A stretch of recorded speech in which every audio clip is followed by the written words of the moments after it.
Look at that! Look at the view, Ernst! Oh my God, this is so beautiful. Maganda siya, ma'am. Ang ganda! Naku, dalhin ko yung mga anak ko dito. Hala, uy, baba tayo, Ernst. Pa-picture tayo sa baba. Pwede dito ma'am baba. Baba tayo. Ayan, ang ganda ng place.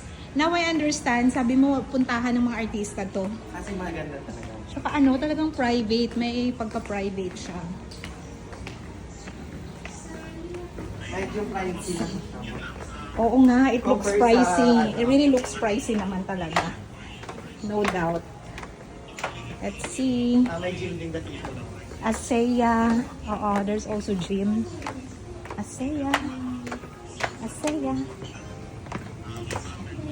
Ganda. This is really nice. Oo. Tanggal na kayo sa school na dito. Picture ako. Picture tayo. Habang Ikaw muna. Sige, okay lang ako ma'am, nakikinig.